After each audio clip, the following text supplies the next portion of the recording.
Hi good morning Radhe Radhe বন্ধুরা, কেমন আছো সবাই? আশা করছি সবাই ভালো আছে আর আমিও ভালো আছি। তো ঘুম থেকে উঠে পড়েছি। ঘুম থেকে উঠেই ব্রাশ নিয়ে দেখো ছাদে ঘুরছি। দেশে সকালবেলায় ঘুম থেকে উঠতাম 5:30-6টার সময়, আর এখানে আসার পর থেকে 9টা, 9:30, কোনো দিনও 8টা, 8:30, মানে এরকম টাইমে দেরি করেই ঘুম থেকে উঠছি। তো এত দেরি করে উঠছি ঘুম থেকে, তবুও ঘুম যেন ছাড়ছে না, মনে হয় যেন আর একটু ঘুমাই, ঘুম যেন কুলাচ্ছে না। তো এরকমই দেশে গেলে আবার সেই অসুবিধে হবে। তো এত আমার ঘুম, মানে প্রচণ্ড ঘুম এখানে আসার পর থেকেও ঘুম ছাড়ছে না, এত বেলা হয়ে গেছে, কতটা রোদ বেরিয়ে গেছে দেখো। তো যাই হোক, ছাদটা তোমাদেরকে দেখালাম যে ছাদের কাজ হচ্ছিল, ওই যে টাইলস বসানো হচ্ছিল, ওটাই কমপ্লিট এখনও পর্যন্ত হয়নি। আজকের দিনটা কাজ হলে কমপ্লিট হবে। আর এদিকটায় সিঁড়িটায় সাদা রং করা হলো, তো নতুন রং করা হয়েছে, এই হচ্ছিল ছাদের কাজ। তো আর একদিন হলে মোটামুটি কমপ্লিট হয়ে যাবে। যাই হোক, তারপরে ব্রাশ করতে করতে চলে এলাম ঘরে।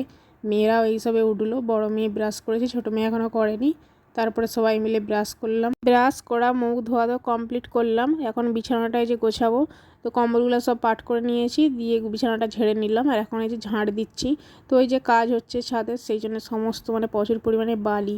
তো প্রত্যেক দিন এরকম ঝাড় দিয়ে তারপরে একবার নিচে যাই, আর নিচে গিয়ে যে জলখাবার বানানোর থাকে সেই সব বানাতে হয়, তারপরে জলখাবার খাই। কিন্তু আজকে জলখাবার আর বানাবো না ভাবছি। তো আজকে কেউ জলখাবার খাবে না, তাই আমাদের জন্য আর কিছু বানালাম না। তো প্রায় দিনই তো পরোটা, রুটি, লুচি এইসব হচ্ছে। তো আজকে ভাবলাম যে মুড়ি খাই। তো মুড়িটা কিন্তু এখানে খুব একটা ভালো নয়, কিন্তু এই খেয়ে খেয়ে অভ্যেস হয়ে গেছে, আমার তো মুড়ি ছাড়া চলেই না। তো সেই জন্যে অনেক দূর থেকে মুড়িটা আনতে হয়। তো বড়মশাই ফোন করে করে একজনকে বলেছিল, তো 2-3বার মুড়ি এনে দিয়েছে। তো মুড়ি ছাড়া মানে আমি আর একদমই চলে না, লুচি পরোটা ছাড়া তাও চলবে। স্নান টান করে চলে আসলাম, এখন এই যে দোলনাতে বসে আছি, আর রান্নাবান্না করব, একটু পরে করব। আজকে তোমাদেরকে পুরো ঘরটার ভিডিও দেবো, পুরো ঘরটা তোমাদেরকে ঘুরিয়ে দেখাবো, তোমরা দেখতে থাকো, পাশে থেকো। তো চলো তোমাদেরকে পুরো ঘরটা দেখিয়ে দিই। বাড়িটার চারিপাশটা পাঁচিল দিয়ে ঘেরা, আর সামনে এই যে বড় গেট। তো এখানে দারোয়ান সবসময় থাকে, মানে গেটম্যান পাহারা দেয়। আজকে কিন্তু সে আসেনি, কারণ তাদের বাড়িতে একজন মারা গেছে, পিসি নাকি মারা গেছে, তো আজকে সে আসেনি। তো এই যে দুদিকে দুটো মানে বাগান আছে, মানে চারিপাশটা পাঁচিল দিয়ে ঘেরা, দুদিকে দুটো বাগান আছে, খুব সুন্দর সুন্দর দেখো ফুল ফুটেছে। আর সামনে একটা দোলনা ছিল, মেয়েরা ওই যে দোলনায় বসে বসে দোলনা চড়ছে। আর এখানে ছোট্ট ছোট্ট দেখো গেঁদা ফুলের চারা লাগিয়েছে, আর এটা কি বড় গাছের ফুল জানি না। তো কাগজের মতো ফুলগুলো, আর ফুলগুলো কিন্তু দেখতে সুন্দর, ফুলের কালারটা খুব সুন্দর। আর গেঁদা ফুলগুলোও কিন্তু ফুটেছে। এখানটায় আবার দেখো বড় ফুল ফুটেছে, ওখানটায় আবার কি লাল ফুল জানি না। তো চেরি ফুলও ছিল, অনেকগুলো ফুল ছিল। আর এখানে এই যে সজনে গাছ লাগিয়েছে, গাছটার এই সবে পাতা ফুটতে শুরু করেছে, কচি কচি নরম পাতা একদম। তো বাঁদরে যতবার পাতা হয়েছে, বাঁদরের না সব ছিঁড়ে ছিঁড়ে খেয়ে নেয়, এখানে প্রচুর পরিমাণে বাঁদর। তো সেই জন্য আর একটা দেখো সাইডে ডমরুল গাছও ছিল। আর পাঁচিলের ওপাশটাও কিন্তু 3-4টে সজনে গাছ আছে, এরকম পাতা ছিঁড়ে বাঁদরে সব খেয়ে নেয়, আবার নতুন করে সব পাতা বেরোচ্ছে। তো যাই হোক, বাইরেটা তো তোমাদেরকে দেখিয়েছিলাম, তবু আরেকবার দেখিয়ে দিলাম বাইরেটা কত সুন্দর লাগছে দেখো। তো এইবারে যাব, ভিতরে যাব। আর একটুখানি রোদে দাঁড়িয়েছিলাম, সবাই তো স্নান করে এলাম চুলটা শুকনোর জন্যে। তারপরে এই যে চলো ভিতরে তোমাদেরকে দেখিয়ে দিই। প্রথমেই গেটটা খুললাম, গেটটা খুলে যে ভিতরে যাচ্ছি। দেখতে দেখতে দেশ থেকে চলে এলাম, আজকে 22 দিনের মতো হয়ে গেল, আজকেও বুধবার। তো বুধবার দিন ঘর থেকে বেরিয়ে এসেছিলাম দেশ থেকে, তো আজকে বুধবার হয়ে গেল, মানে 22 দিন পাক্কা, 22 দিন বাড়ি থেকে বেরিয়ে চলে এলাম। তো চলে যাব মোটামুটি আর 1-2 দিন এখানে থাকবো, তারপরে আবার দিল্লি যাব। তো ভাবলাম যাওয়ার আগে তোমাদেরকে পুরো ঘরটার ভিডিও দিয়ে দিই, দেখিয়ে দিই ঘরটা। আর টাইম হচ্ছিল না একদমই, এখানে এসেও ব্যস্ত হয়ে পড়েছিলাম, তো ভিডিওটা দেবো দেবো করে দেওয়া হচ্ছিলো না। তো ভাবলাম আজকে দিয়েই দিই। তো যাই হোক, ঘরের ভিতরটা তো তোমাদেরকে দেখালাম, আর প্রত্যেকটা ঘরে কিন্তু গেট লাগানো আছে, মানে এখনও সেরকমভাবে কেউ ওঠেনি। 10টার মতো বাজে, তো আমি শুধু উঠেছি আর আমার মেয়েরা উঠেছে, আর এখনও কেউ ওঠেনি। আর প্রত্যেকটা ঘর তো তোমাদেরকে আর খুলে খুলে দেখাতে পারবো না। তো যাই হোক, একটা রুম দেখাবো। আর এখন এই যে চলে এলাম কিচেনে। তো কিচেনটা দেখো কতটা সাজানো গোছানো, এখানে সমস্ত কিছু আছে কিচেনে। তো এই যে কিচেন চিমনি থেকে ফ্রিজ থেকে সমস্ত কিছু আছে। আমি তো প্রথমে এসে গ্যাস একদমই জ্বালাতে পারতাম না, এখানে গ্যাসের মানে সুইচগুলাই অন্যরকম, তো এখন সবই শিখে গেছি। কিচেন চিমনি চালানো, গিজার চালানো, সমস্ত কিছু থেকে থেকে এখানে শিখে গেছি। তো যাই হোক, এখন এই যে বাইরে বেরিয়ে এলাম, এখানটায় সমস্ত কিছু জামা কাপড় এখানটায় মেলা হয়, এই যে হ্যাঙ্গারের মতো আছে, তো এখানে মিলে দেওয়া হয়। এখানে মিলে দিলে রোদ পড়ে এখানটায়, বাকি হাওয়া লেগে শুকিয়ে যায়। আর এখানটায় বেসিন আছে মুখ হাত ধোয়ার জন্যে, হাত পা ধোয়ার জন্যে। আর সাইডে আছে ওয়াশিং মেশিন, তো এখানে ওয়াশিং মেশিনে জামা কাপড় কাচা হয়। বড়মশাই এসে তার 2-1 বার জামা কাপড় ধুয়েছিল, কিন্তু আমি আর আমার মেয়েদের জামা আমি হাতে করেই কেচে নিই। আমার বড়মশাই বলে যে ওয়াশিং মেশিনে কেচে দেবো, তো বললাম যে না থাক, আমিই কেচে নিই। 2 দিন পরে তো বাড়িতে গিয়ে সেই হাতেই কাচতে হবে, তাই না? তো যাই হোক, উপরটা কিন্তু খোলামেলা ছিল যাতে রোদ পড়ে সেই জন্য। তারপরে এত এখানে বাঁদর বলেছিলাম, উপরটা খোলা ছিল যখন, তখন কিন্তু বাঁদর উপর থেকে একদম ঢুকে পড়তো নিচে রুমে টুমে। তো সেই জন্যে ওখানটা গ্রিল দিয়ে ঘেরা হয়েছে, এখন আর ঢুকতে পারে না। আর ওখানটা রোদ পড়ে জামা কাপড় মেলা হয়, হাওয়া বাতাসে লাগে। তো যাই হোক, তারপরে চলে এলাম রুমে। তো এই রুমটাতে এখন আমরা থাকি, মানে সারাদিনটা এখানেই কাটানো হয়। মেয়েদের বইপত্র আছে, মেয়েরা এখানে পড়াশোনা করে। 3 তলায় উপর রুমটাতে রাত্রেবেলায় ঘুমাতে যাওয়া হয়। তো যেহেতু এখন সারাদিন মিস্ত্রিরা কাজ করে সেই জন্য উপরে একদম উঠি না, সকালবেলা যা নেমে চলে আসি, তো নিচেতেই থাকি সারাদিন, একদম সেই রাত্রেবেলায় যেয়ে উঠি। তো এই হচ্ছে ব্যাপার। তো যাই হোক, একতলা তো তোমাদেরকে পুরোটা দেখিয়ে দিলাম, একটা রুমও দেখিয়ে দিলাম। রুমটা কিন্তু খুব সুন্দর, এরকম কিন্তু সব রুমগুলো আছে, এর থেকেও আরও সুন্দর আছে, তো সবগুলো তো আর দেখাতে পারবো না। আর এই যে স্নান তো করে নিয়েছি, এখন জামা কাপড়গুলো নিয়ে চলে এলাম দোতলাতে। নিচে যে ওই র্যাকটা ছিল ওটার মধ্যে তো পুরো জামা কাপড় ভর্তি, তো ভাবলাম যে এখানেও মিলার জায়গা আছে, তো এখানে মিলে দিই। আর উপর থেকে ওই যে রোদ আসে, ওই রোদের মধ্যে বাকি হাওয়া লাগলে জামা কাপড় কিন্তু শুকিয়ে যায়। তো যাই হোক, এখন দোতলাটা পুরোটা তোমাদেরকে ঘুরিয়ে দেখাই চলো। আর এটাও কিন্তু খুব সুন্দর, একটা স্বপ্নের মতো বাড়ি, রাজপ্রাসাদ একদম। তো খুব সুন্দর বাড়িটা। আর এই যে চলে এলাম এখন, চারিদিকটা দেখো কত সুন্দর লাগছে একদম। এই বাড়িটা এত সুন্দর, তো এখানে কোনো সিরিয়ালের বা কোনো বইয়ের শুটিং করার জন্য তো একজন মানে 2-3 জন লিবে বলেছিল, তো জানি না হয়তো দেবে কি না।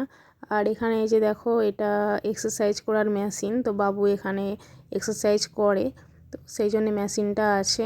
আর এই দেখো ঝাড়বাতিগুলোও কত সুন্দর, তো ঝাড়বাতিগুলো জ্বালিয়ে তোমাদেরকে দেখাবো কত সুন্দর লাইট হয়। আর রাত্রিবেলা করলে কিন্তু বোঝা যেত ভালো, দিনের বেলা অতটা বোঝা যাবে না, তবু তোমাদেরকে জ্বালিয়ে দেখাই। একদম আলোয় আলোয় মানে আলোকিত হয়ে গেছে ঘরটা, তো খুব সুন্দর লাগছে, দিনের আলোতে অতটা বোঝা যাচ্ছে না। এই ভিডিওটা যদি আমি সন্ধেবেলায় করতাম তো খুব সুন্দর কিন্তু হতো, যেহেতু আমার কাছে সত্যি কথা বলতে বিকালের পর থেকে না প্রচুর আমি ব্যস্ত হয়ে যাই, 5টার পর থেকে, সেই জন্য আমি একদমই টাইম পাই না, তো ভাবলাম যে দিনের বেলায় করি। আর এই যে দেখো একটা ঝাড়বাতি, এটা 3 তলার কাছাকাছি, মানে এর উপরে ছাদ আছে। তো এই মানে এর পাশেই যে এই যে ঝাড়বাতিটা দেখো কত সুন্দর লাগছে একদম। তো খুব দামি দামি জিনিস এইগুলো, আর কালারিং একদম লাইট মানে আলোকিত হয়ে গেছে। রাত্রিবেলা হলে ভালো ভালো বোঝা যেত, কিন্তু কিছু করার নেই, যেহেতু আমি টাইম পাচ্ছিলাম না সেই জন্যে দিনের বেলায় করতে হলো। যাই হোক, চলো নিচে যাই এখন। তো বন্ধুরা, তোমাদেরকে পুরো ঘরটার ভিডিও আমি দেখিয়ে দিলাম, আর কেমন লাগলো ঘরটা অবশ্যই কমেন্ট করে জানিও। আর মেয়েকে এখন স্নান করাবো, গিয়ে রান্নাবান্না করব। তো চলো গিয়ে রান্নাবান্না করি, তোমরা ভিডিওটা দেখতে থাকো। মেয়েকে স্নান করে দিয়ে এখন চলে এলাম রান্নাঘরে, এসে ভাতটা বসিয়ে দিয়েছি, আর ওদিকে সব সবজিগুলো বরমশাই কেটে দিয়েছে। তো আজকে বাঁধাকপির সবজি হবে, বাঁধাকপি আলুটা কেটে দিয়েছিল, বাদ বাকি সোয়াবিন দিয়ে করব। তো সোয়াবিনটা আমি এখানে ভিজিয়ে রেখেছি, বাঁধাকপিটা একটুখানি ছিল, তো ভাবলাম যে একটাই সবজি হবে যখন একটু বাড়িয়ে দিই।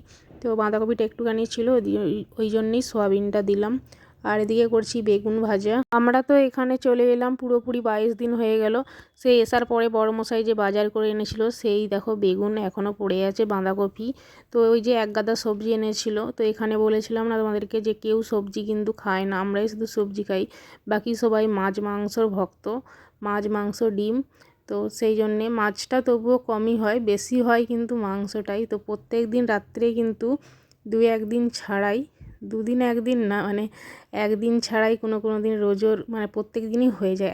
এখানে সবাই এত মাংস খেতে ভালোবাসে, মাংসটাই বেশি হয়, সেই জন্য সবজিগুলো রয়েই যায়। তো এই যে এতদিন হয়ে গেল সবজিগুলো, আর আমরা তো চলে যাব এখান থেকে 2 দিন বা 1 দিন পরেই। আর সেই জন্যে বড়মশাইকে বললাম যে মাছ আনার দরকার নেই, তো 2-1 দিন থাকবো, মাছ আনলে তখন আবার হিসাবের মাছ আনা হবে না, বেশি হবে, রয়ে যাবে। আর সবাই কিন্তু এখান থেকে চলে যাবে, আমরাও চলে যাব, দিল্লি যাব। তো ওখানে 3-4 দিন থেকে বাদবাকি ঘর চলে যাব, তারপরে আর মালিকের মেয়েটে মানে সবাই কিন্তু তারাও দেশে চলে যাবে, তো কেউ তো থাকবে না। বেকার সবজি মাছ আনলে ওগুলো কিন্তু নষ্টই হবে। তো যা আছে ওগুলা দিয়েই খাওয়া হবে, আর দুদিন একদিন কিন্তু সবজিও হয়ে যাবে। সেই জন্যেই আজকে মাছ রান্না হলো না, মাছ নেই। তো ওই জন্যে সবজি রান্না হয়েছে, সবজি দিয়েই ভাত খাওয়াবে, আর দুদিন ধরে এরকমভাবে চালিয়ে নেব। আর বাদবাকি রাত্রে তো মাংস আছেই। তো যাই হোক, সবজি রান্না হয়ে গেছে, মেয়েকে ওদিকে খেতে দিলাম, আর আমিও এদিকে খেতে বসেছি, ওদিকে বড় মশাও খেতে বসেছে। তো খাইয়ে দিয়ে তারপরে এই যে বাইরেটায় এখন বসে আছি দোলনাটায়। আর আজকে দেখো ওয়েদারটা কিন্তু খুবই খারাপ এখানে। তো দেশে তো বৃষ্টি হচ্ছে শুনলাম, আর এখানে ওয়েদারটা মেঘলা মেঘলা করেছে, তো এখানেও জানি না বৃষ্টি হবে কি না। তো যাই হোক, আজকে বেগুন ভাজা দিয়ে বাঁধাকপির তরকারি দিয়ে সবাইয়ের কিন্তু ভালোই খাওয়া হয়েছিল। আজকে ডাল করিনি, আগের দিন ডাল করেছিলাম। তো ডালটা না মুগ ডাল এখানে সবাই খায়, তো মুগ ডালটাই আছে। আর মুসুর ডালটা, এখানের ডালটা একদম বড় বড় ডাল, আর বড় মুসুর ডাল আমার কিন্তু একদমই ভালো লাগে না। তো আজকে সেরকম ডাল করলাম না ওই জন্যে। আর আগের দিন মুগ ডাল করেছিলাম, মুগ ডালটাও অতটা পছন্দ নয়। তো মেয়েরা বললো যে ডাল বাদ দিয়ে ওই সবজি দিয়েই খেয়ে নেবে, সেই জন্য সবজিটাই রান্না করেছিলাম। তো যাই হোক, খাওয়া দাওয়া তো হয়ে গেছে, এখন এই যে থালা বাসনগুলো সব মেজে নিচ্ছি। তো থালা বাসনগুলো মেজে নিয়ে আবার বিকালের পর থেকে একটু কাজ আছে। আর এই যে দেখো মুড়ি নিয়ে এসছে, আজকে মুড়ি ছিল না, তো একজনকে বড়মশাই ফোন করে বলে দিয়েছিল, সেই মুড়ি দিয়ে গেছে। আর ওইদিকে একটা মেয়েকে কেক এনে দিয়েছিল, তো ওই কেকটা কাটছিল ছোটো মেয়ে, ওই জন্য হ্যাপি বার্থডে করে হাততালি দিচ্ছিল। তো যাই হোক, সন্ধেবেলায় এই যে কফি বানানো হচ্ছে, বড় মেয়ে কফি খাবে, ওকে কফি বানিয়ে দিলাম। ছোটো মেয়ে খাবে দুধ, তো ওকে দুধ গরম করে দিলাম। তো দুজনে মিলে দুধ খেলো, কফি খেলো, আজকে আর কেউ মুড়ি খেলো না। তারপরে এইদিকে দেখো, এই যে দুধের প্যাকেট হয় না এখানে, এই দুধের প্যাকেট থেকে কিভাবে মাখন তুলে দেখো। তো এই দুধের প্যাকেটটা আনা হয়েছে, তো ফ্রিজে ছিল 3-4 দিন, মানে অনেকগুলো করে এনে রেখে দেয়, তো ফ্রিজে থাকে। আর এইভাবে দেখো এখানে কিন্তু মাখন জমে যায়, তো অনেকটা করে। তো এই মাখনগুলো তুলে তুলে এখানে রাখে বাটির মধ্যে। তারপরে যখন অনেকটা পরিমাণে হয়ে যায় তখন কিন্তু এই মাখনগুলো দিয়েই কিন্তু ঘি তৈরি হয়। তো আমি যখন এখানে এসেছিলাম তখন দেখি 1 বাটি ভর্তি, তো সেই জন্যে আমি এখানে এসে ঘি বানিয়েছিলাম। তো অনেকটা নষ্ট হয়ে যাবে, এই 1 বাটি ছিল, আর এখানে দেখো হাফ বাটি হয়ে গেছে, বানানোর পরেও আবার হাফ বাটি হয়ে গেছে।